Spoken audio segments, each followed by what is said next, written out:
He thought he was protecting luxury, but he had no idea he was about to humiliate the one person who defined it. The glass doors of Sterling Heights Auto Gallery slid open with a quiet whisper as Emily Carter stepped inside, her worn white sneakers barely making a sound against the polished marble floor. The showroom gleamed under soft golden lights.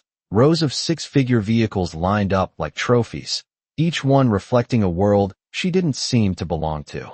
Her outfit was simple, a faded denim jacket over a plain gray shirt.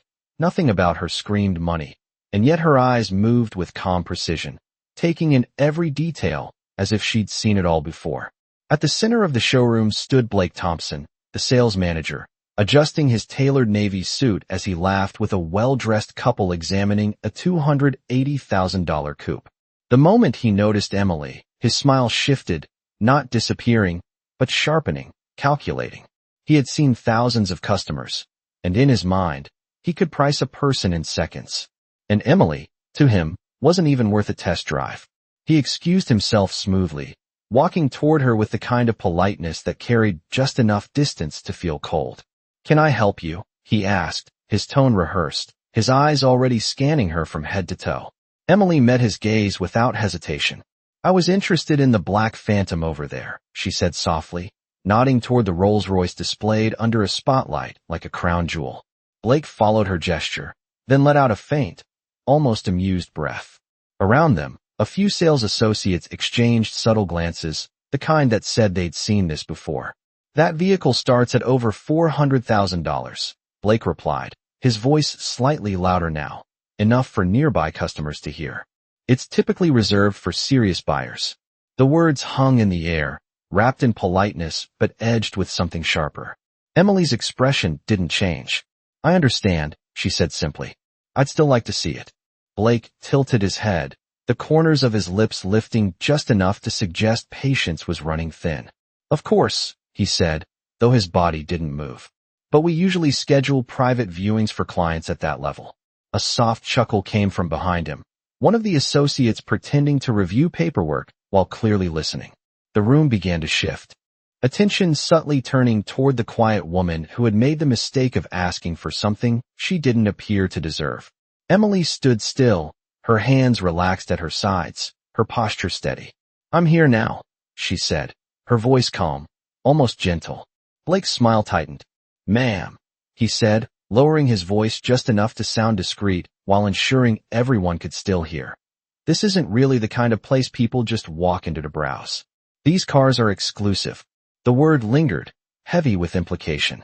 A couple nearby paused their conversation, watching.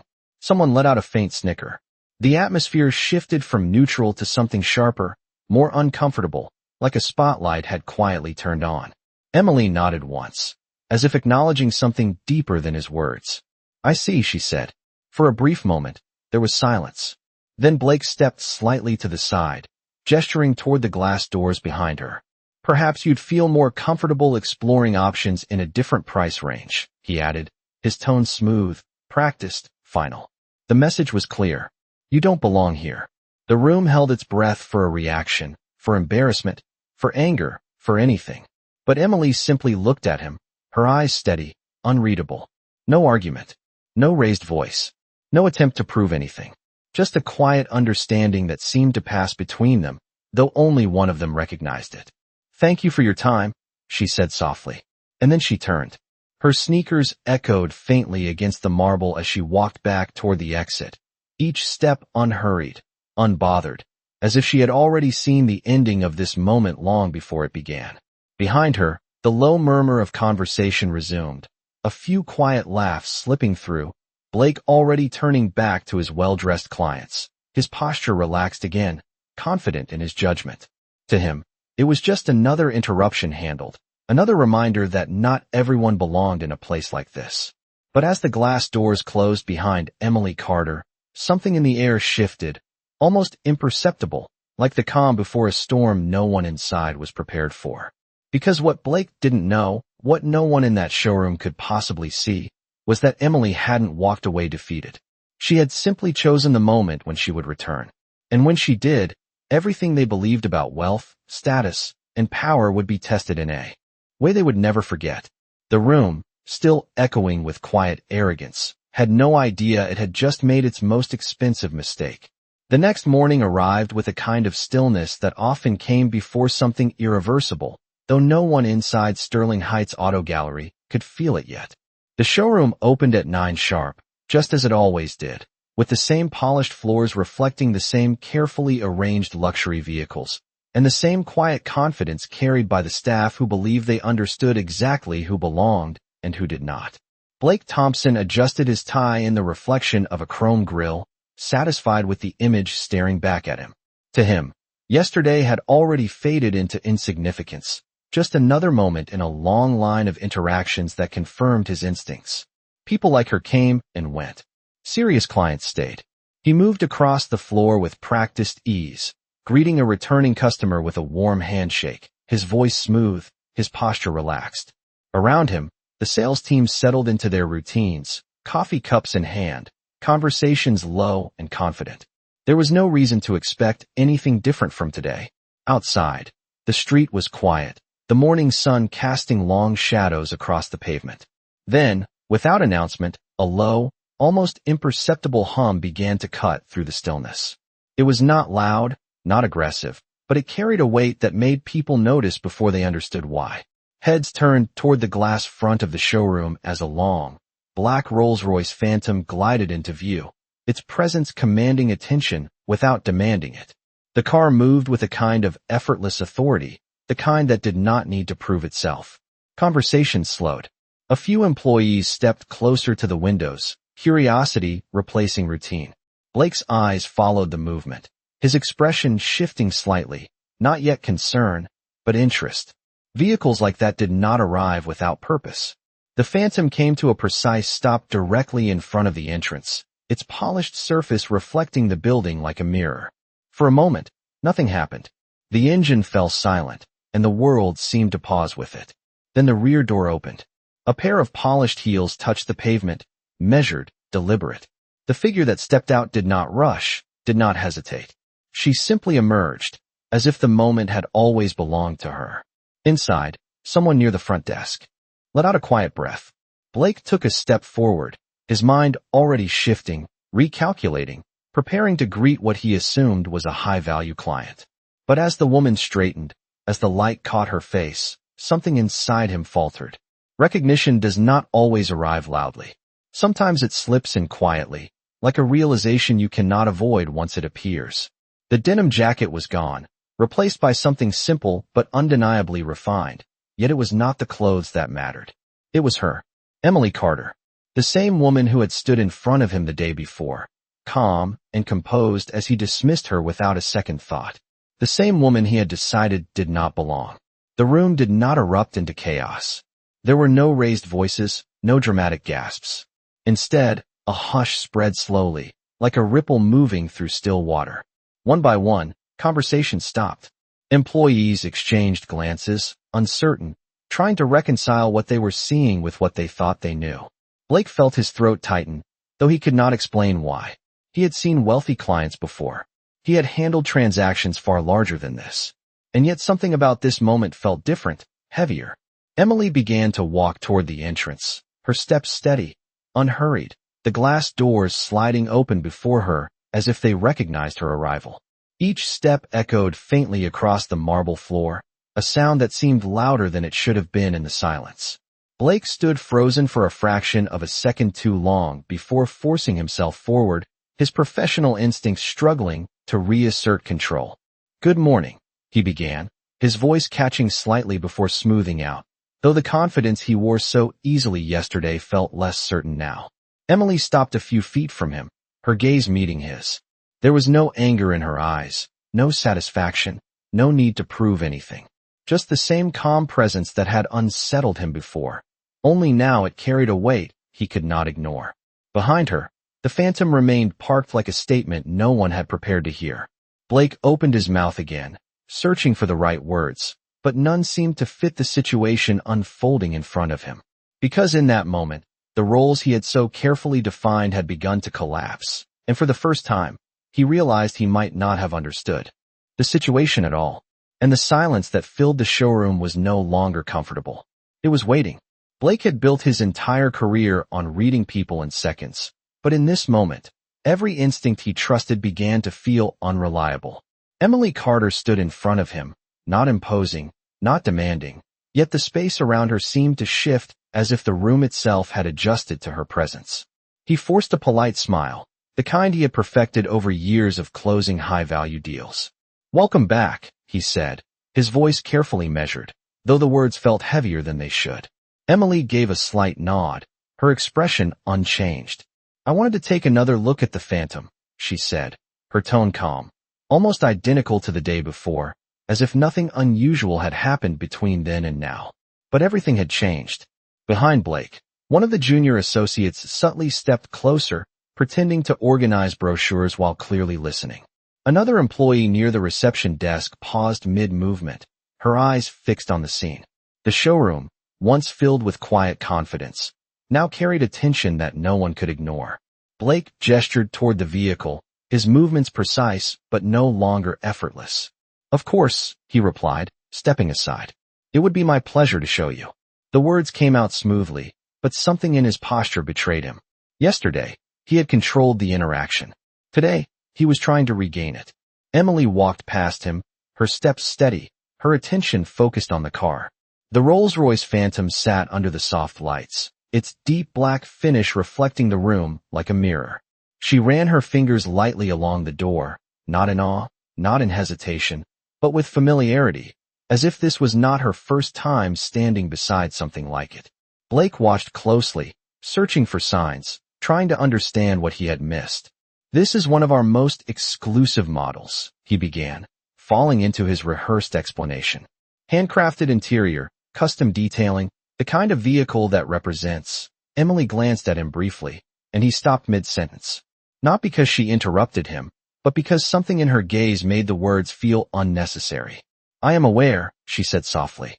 The room went still again. It was not what she said. It was how she said it. No arrogance, no need to impress, just quiet. Certainty. Blake felt a flicker of unease settle in his chest. He shifted his weight slightly, trying to maintain control of the situation. "Would you like to see the interior?" he asked, his tone more careful now. Emily nodded once. He reached for the handle, opening the door with practiced precision, but this time, the gesture felt less like a performance and more like an offering. She stepped closer, looking inside, her eyes moving across the leather seats, the polished wood, the fine details that most customers admired with visible excitement. But Emily did not react that way. She simply observed. Behind them, whispers began to ripple quietly among the staff. No one spoke directly, but the energy in the room had shifted completely. The same people who had dismissed her presence the day before were now watching with cautious curiosity, as if trying to rewrite their understanding of who she was. Blake cleared his throat slightly. "We can discuss customization options as well," he said. "Our clients often prefer." "I will take it," Emily said. The words were simple, direct, and they landed with a weight that silenced the room entirely. Blake blinked once, processing. "You would like to purchase the Phantom?" he asked, his voice almost steady, though a trace of disbelief remained. Emily turned to face him fully now. "Yes," she said. Today, there was no hesitation, no negotiation, no attempt to impress, just a decision already made. Blake felt something shift inside him, not panic, not yet, but the realization that the situation was no longer what he thought it was. He nodded quickly. "Of course," he replied. "We can begin the paperwork immediately." His mind raced, recalculating, adjusting, trying to move forward as if nothing had been broken the day before. But Emily did not follow him toward the office. She remained where she was, her gaze steady. "There is something else," she said quietly. Blake stopped. The words were not loud, but they carried a clarity that cut through the tension in the room. Every nearby employee stilled, listening without appearing to. Blake turned back toward her, his expression tightening slightly. "Of course," he said. "How can I assist you?" Emily held his gaze for a moment, not confrontational, not cold, just present. "Yesterday," she began, her voice calm, "you told me this was not a place for someone like me." The words settled into the room, heavier than any accusation. No one moved. No one spoke. Blake felt his chest tighten as the memory resurfaced, clearer now than it had been before. He opened his mouth to respond, but no words came immediately, because in that moment, he understood something he had not considered the day before. This was not about the car, and whatever came next was not something he could control. Blake felt the weight of her words settle into the room like a quiet verdict, one that did not need to be shouted to be understood. For a moment, he searched for the familiar confidence that had carried him through countless interactions, but it did not come. Instead, there was only the echo of his own voice from the day before, sharp and dismissive, now playing back in a way he could not control. He began, but the word faltered before it could become anything more. Emily did not interrupt him. She did not press. She simply stood there, her presence steady, allowing the silence to do what it was meant to do. Around them, the showroom had become unnaturally still. Employees who had once moved with ease now stood frozen in quiet observation, their earlier amusement replaced with something far more uncertain. Blake straightened slightly, forcing himself to speak. "If there was any misunderstanding yesterday," he said carefully, "I would like to apologize." The sentence sounded polished, practiced, but even as he said it, he could feel how hollow it was. Emily tilted her head just slightly, considering him, not with judgment, but with a kind of calm clarity that made it impossible to hide behind rehearsed words. "It was not a misunderstanding," she replied softly. The statement was simple, yet it left no room for interpretation. Blake's throat tightened. He nodded once, more to himself than to her, as if accepting something he had not wanted to see. "You are right," he said after a moment, his voice quieter now. "It was my mistake." The admission hung in the air, heavier than anything he had said before. For the first time, the dynamic had shifted completely. This was no longer a transaction. It was a reckoning. Emily's gaze remained steady, her expression unchanged. "Do you know why it matters?" she asked, her tone still gentle, but carrying a depth that reached beyond the moment. Blake hesitated. He had expected anger, perhaps even satisfaction, but not this. Not a question. He shook his head slightly. "Because yesterday," she continued, "you did not just decide what I could afford. You decided who I was." The words landed with precision, not harsh, not emotional, but undeniable. A quiet murmur rippled through the room, quickly fading as people realized they were witnessing something far more significant than a simple sale. Blake felt a flush rise to his face, not from embarrassment alone, but from the realization of how easily he had made that judgment, how natural it had felt in the moment. He glanced briefly around the showroom, seeing the same polished surfaces, the same carefully curated environment, but now it looked different. It looked smaller. "I understand," he said, though the words came slower now, as if he was choosing them more carefully than ever before. Emily studied him for a brief moment, as if weighing something unseen. Then she nodded slightly, not in agreement, but in acknowledgement. "Good," she said. There was no triumph in her voice, no sense of victory, just a quiet acceptance that the point had been made. She turned her attention back to the phantom, her hand resting lightly against the door. "Let us continue," she added. Blake exhaled slowly, as if releasing something he had been holding without realizing it. He moved to the side, his posture no longer that of someone in control, but of someone aware. "Of course," he said, opening the door again, this time with a different kind of care. Emily stepped inside briefly, taking a seat, her movements composed, natural. She adjusted slightly, as if confirming something only she could feel, then stepped back out. "It will do," she said. Blake nodded, almost automatically. "We can finalize everything immediately," he replied. "I will prepare the documents." He turned toward the office, then paused, glancing back at her. "Would you prefer any specific customization?" he asked, the question genuine now, stripped of performance. Emily shook her head gently. "No," she said. "It is already exactly what it needs to be." The statement carried more than its surface meaning, and Blake seemed to understand that, though he did not respond. As he walked toward his desk, the energy in the room shifted again, but this time it was different. The whispers had stopped. The quiet laughter from the day before was gone. In its place was something else, something heavier, more reflective. People were no longer watching Emily as someone out of place. They were watching themselves, reconsidering what they had assumed without question. Blake sat down, pulling out the necessary forms, his movements precise but slower than usual. Each step felt more deliberate, as if he was aware that this moment would not be forgotten. Behind him, Emily stood quietly near the phantom, her reflection faintly visible in its polished surface. She did not look around. She did not seek attention. She simply waited. And in that stillness, in that quiet presence, the entire showroom seemed to recalibrate, as if learning, in real time, what respect actually looked like. The sound of paper sliding across polished wood carried farther than it should have in the quiet showroom as Blake carefully arranged the final documents. His hands steady, but his thoughts anything but. Every movement he made now felt deliberate, as if he understood that this moment was no longer just about completing a sale, but about something far more permanent. He glanced up briefly, his eyes finding Emily exactly where she had been, standing beside the phantom, her reflection blending seamlessly into the deep black finish of the car. She had not moved much, had not checked her phone, had not shown even the slightest impatience. She simply waited, composed, as if time itself adjusted around her rather than the other way around. "Everything is ready," Blake said, his voice measured, respectful in a way that was no longer performative but learned in real time. Emily stepped forward, her pace unhurried, her presence quiet yet unmistakable. As she reached the desk, the faint scent of leather and polished metal lingered in the air, a reminder of the environment that had once tried to define her worth. Blake turned the documents toward her, pointing to the signature lines with careful precision. "If you would like to review the details," he added, though his tone suggested he already knew she did not need to. Emily glanced down briefly, her eyes scanning the page with a level of familiarity that did not match the assumptions made about her the day before. Without hesitation, she picked up the pen.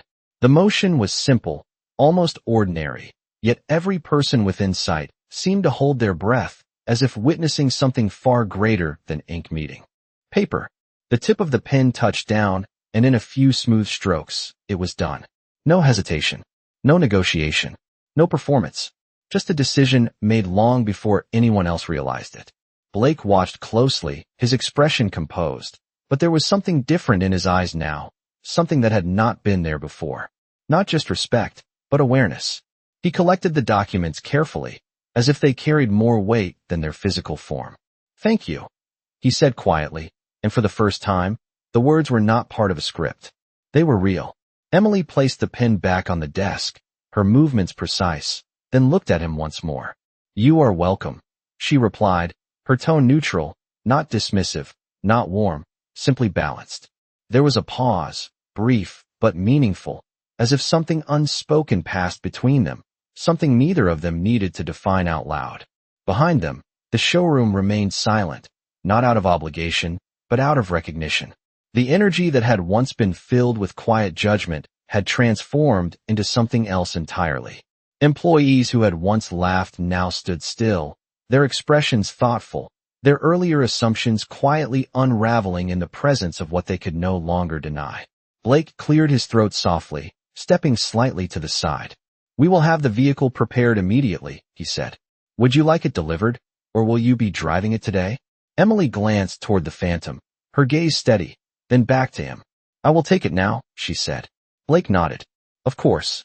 He signaled subtly to one of the attendants, who moved quickly but carefully, as if aware that even the smallest action now carried significance. Within moments, the car was ready, its presence even more commanding than before. The door was opened, not with the flourish of a performance, but with quiet respect.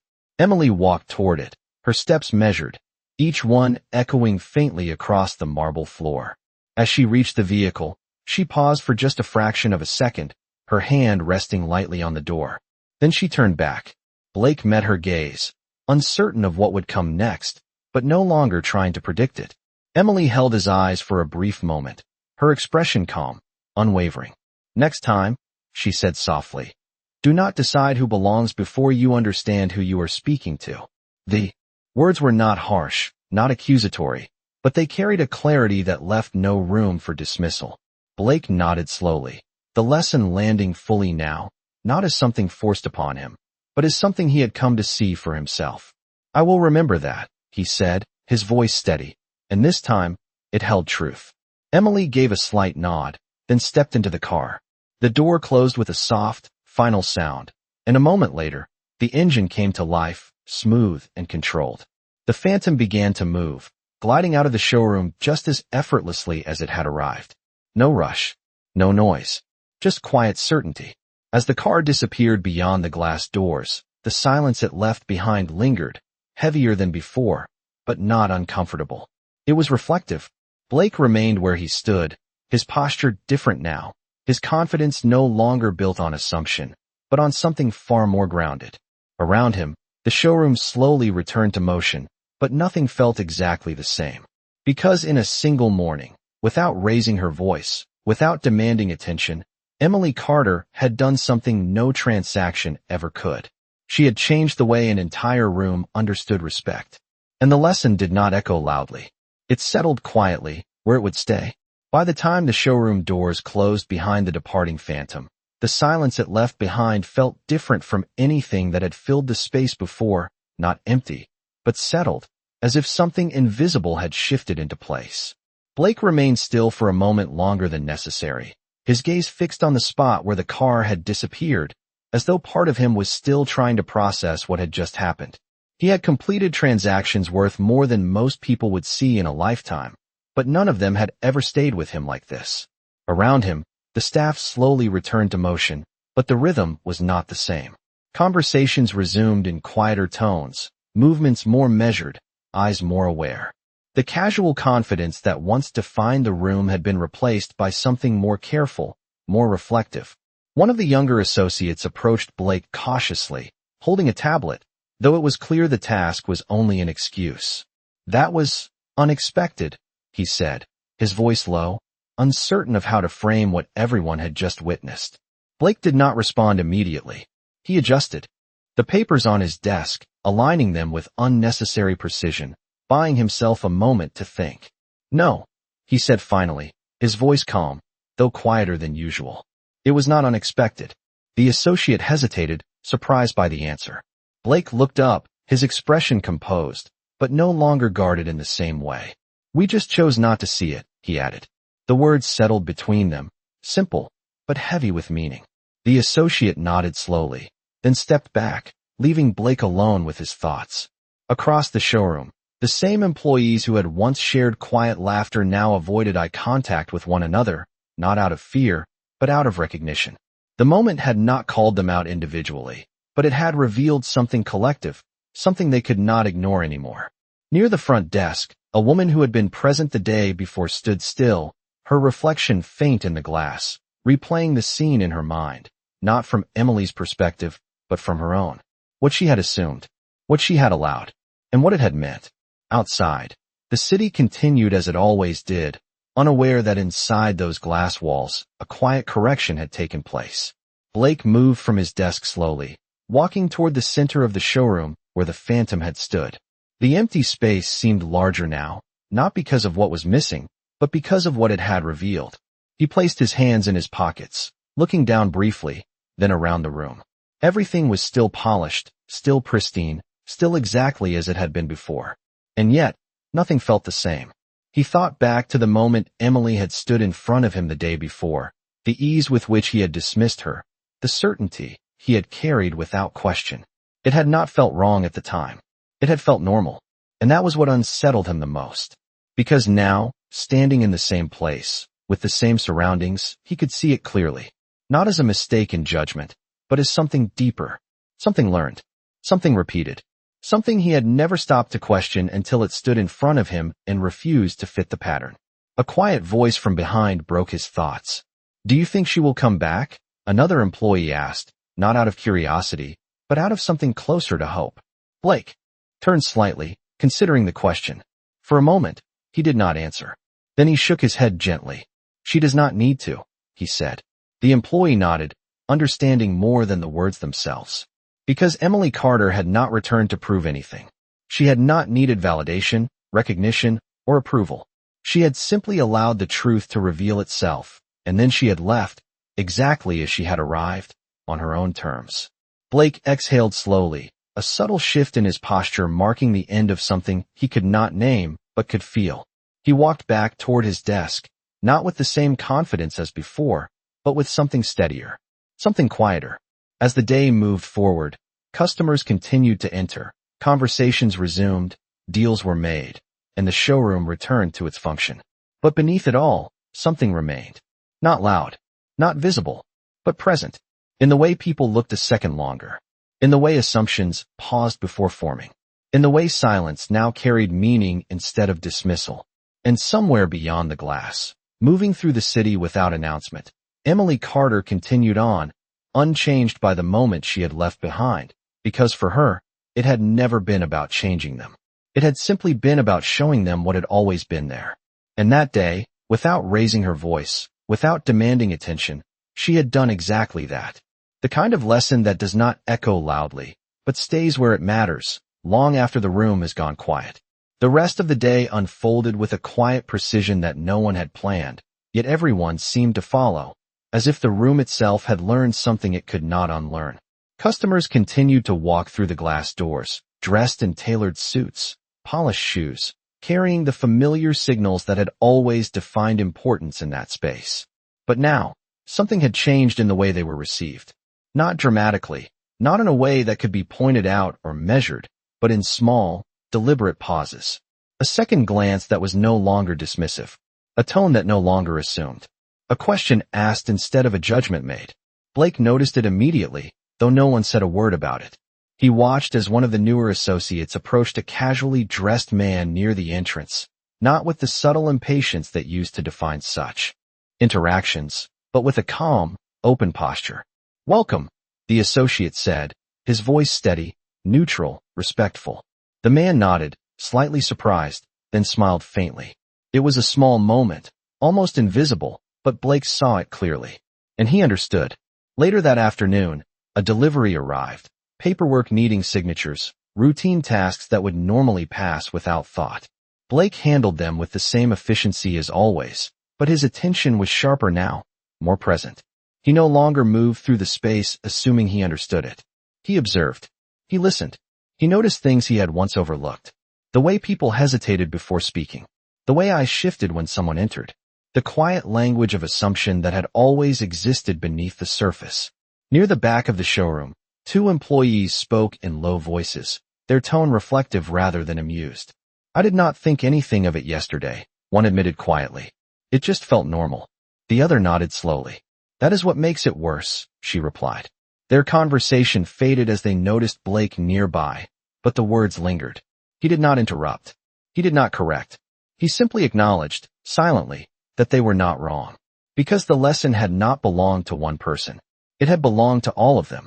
As the afternoon light shifted across the showroom floor, casting longer reflections against the polished surfaces, Blake found himself returning to the front entrance. He stood there for a moment, looking out through the glass, watching the street beyond. Cars passed. People moved. Life continued without pause. And somewhere out there, Emily Carter was simply living her life, unchanged, unaffected by the shift she had left behind. That realization settled deeper than anything else. She had not stayed to see the impact. She had not needed to. The change had not been for her. It had been for them. A soft voice behind him broke the quiet. "Do you think we will remember this?" the same young associate asked, his tone thoughtful, not uncertain, but aware. Blake turned slightly, considering the question more carefully this time. He could have answered quickly, offered reassurance, turned it into something simple. But he did not. Instead, he took a breath, his gaze steady. "That depends," he said slowly, "on whether we choose to." The associate frowned slightly, processing. Blake continued, his voice calm. "Moments like this do not change anything on their own. People do." The words were not dramatic. They did not need to be. They settled quietly, like everything else that day.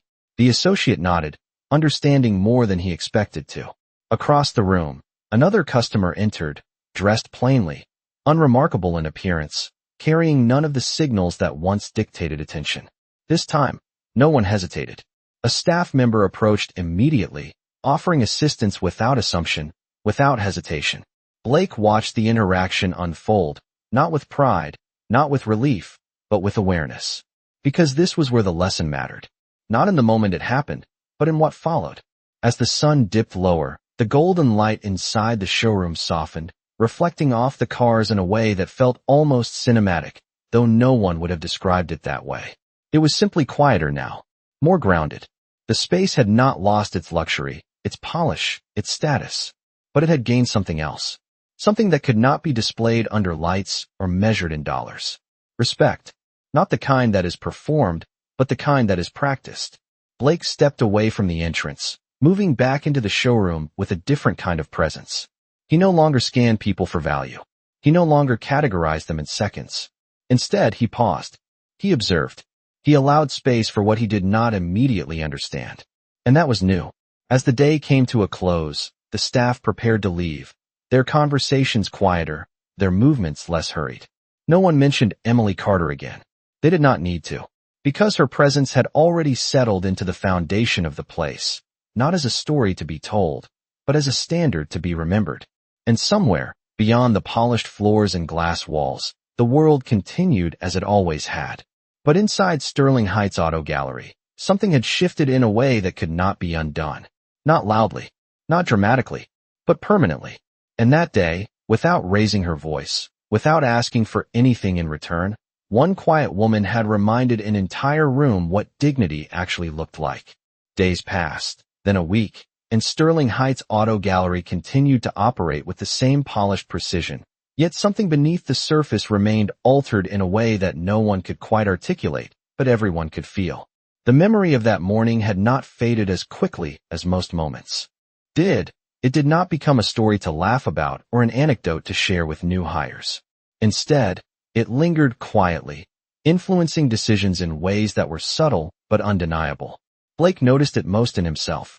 The instinct to assess, to categorize, to decide within seconds who mattered and who did not, still existed, but it no longer controlled him the way it once had. Now, there was a pause, a question, a second look. One afternoon, as sunlight filtered through the tall glass panels, casting long reflections across the showroom floor, a woman entered wearing a simple cardigan and carrying a worn leather bag. She hesitated just inside the doorway, her eyes scanning the room with a mix of curiosity and uncertainty. A week ago, that hesitation might have been enough to define her in Blake's mind. But now he simply saw a person. He stepped forward, his posture open, his tone steady. "Welcome," he said, not as a performance, but as a genuine greeting. The woman looked slightly surprised, then relieved, as if she had expected something else. "Thank you," she replied softly. Blake guided her through the showroom, answering her questions without assumption, without impatience. She was not there to buy that day. She said so clearly, almost apologetically. And for the first time in years, Blake did not see that as a waste of time. He saw it as a moment. And moments, he had begun to understand, were where everything started. Across the room, the rest of the staff moved in the same quiet rhythm. No one spoke about the change, but it was there in the way they carried themselves, in the way conversations unfolded, in the way silence no longer meant dismissal. It meant space. Later that evening, as the showroom prepared to close, Blake sat alone at his desk, the lights dimmed slightly, the reflections softer now. He reviewed the day's numbers, the transactions completed, the potential leads noted for follow-up. Everything was in order. Everything looked successful. But what stayed with him was not the numbers. It was the small interactions, the ones that would not appear on any report, the ones that had once been invisible to him. He leaned back slightly, his gaze drifting toward the entrance. For a brief moment, he imagined the doors opening again, the quiet echo of footsteps across marble, the calm presence that had changed everything without force. But the doors remained closed. And somehow, that felt right. Because the lesson had never depended on her returning. It had already taken root. A soft knock on the desk pulled him from his thoughts. The young associate from earlier stood there, holding a file, but his expression suggested something else. "I think I understand what you meant," he said quietly. Blake looked up, his expression attentive. "About choosing to remember," the associate continued. "It is not about that day. It is about every day after." Blake gave a small nod, not as approval, but as acknowledgement. "Exactly," he said. The associate hesitated for a moment, then added, "I almost made the same mistake today." Blake's eyes sharpened slightly, not with judgment, but with interest. "But I stopped," the associate said. "I thought about it before I said anything." Blake held his gaze for a moment, then nodded again. this time with something closer to respect. "That is how it starts," he said. The associate smiled faintly, then stepped away, leaving Blake alone once more. The showroom lights dimmed further as closing time approached, the reflections fading into softer tones. Outside, the city moved as it always did, unaware of the quiet transformation that had taken place within those walls. Blake stood, straightening his jacket, not out of habit, but out of readiness. As he walked toward the exit, he paused briefly, looking back across the showroom one last time. It was the same place, the same cars, the same space, but it no longer operated on the same assumptions. And that made all the difference. He reached for the door, then stopped for just a second, as if acknowledging something unseen. Not a person, not a moment, but a standard. And then he stepped out into the evening air, the glass doors closing behind him with a soft, final sound. Inside, the showroom rested in silence, no longer defined by who belonged, but by how people were treated when they arrived. And somewhere, without announcement, without recognition, the impact of one quiet decision continued to shape everything that followed. Weeks later, the showroom no longer felt like a place that measured people in seconds, but a space that listened before it decided, and that change, quiet as it was, had begun to shape everything within it. Customers came and went, some dressed in tailored suits, others in simple clothes, but the difference that once mattered so much had faded into something far less important. What remained was how they were treated when they stepped through those glass doors. Blake stood near the center of the showroom one evening, watching as a family walked in, their appearance modest, their movements slightly hesitant. A few months ago, he might have noticed the hesitation before anything else. Now he noticed something different. Curiosity. Possibility. He approached them with the same calm respect he had learned to carry, offering assistance without assumption. The father asked questions carefully, the mother listened closely, and their teenage son looked around with quiet wonder, his eyes reflecting the polished surfaces and bright lights. They were not there to make a purchase, not yet, but they were there to imagine. And for the first time, that was enough. Across the room, the staff moved with the same quiet awareness, no longer reacting to appearances, but responding to people. The change had not been forced. It had not been announced.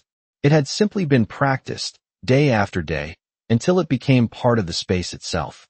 Later that night, as the showroom closed and the lights dimmed, Blake remained behind for a few moments, standing alone in the soft reflection of glass and steel. He thought about everything that had happened, not as a single event, but as a turning point that had quietly redirected something inside him. He no longer measured success only by numbers or sales. He measured it by something less visible but far more lasting. The way people left the room, whether they felt seen, whether they felt respected. He walked slowly toward the front entrance, his reflection moving with him across the polished floor. For a moment, he paused, his hand resting lightly against the glass, looking out into the evening where the city lights stretched endlessly in every direction. Somewhere out there, Emily Carter continued her life, unchanged by what she had revealed, because for her, it had never been about proving anything. It had been about something much simpler. Something most people forgot until they were reminded. Blake exhaled softly, a small shift in his posture marking the distance between who he had been and who he was becoming. Behind him, the showroom stood silent, no longer defined by who appeared to belong, but by how. Every person was received when they arrived. And in that silence, there was no regret, no dramatic resolution, no need for anything more. Because the lesson had already settled where it needed to. Not in words, not in a moment, but in the quiet choices that followed. The kind of change that does not announce itself, but remains steady and permanent. And that night, as the lights finally dimmed and the doors closed, the space held something it had not held before. Not just luxury, not just status, but something far more valuable. A quiet understanding that dignity is not given by appearance, and respect is not reserved for a certain kind of person. It is revealed in how you choose to treat the one standing in front of you. And on that day, without raising her voice, without asking for recognition, one quiet woman had shown them exactly what that looked like. And the room, once filled with judgment, had learned to be silent for a very different reason.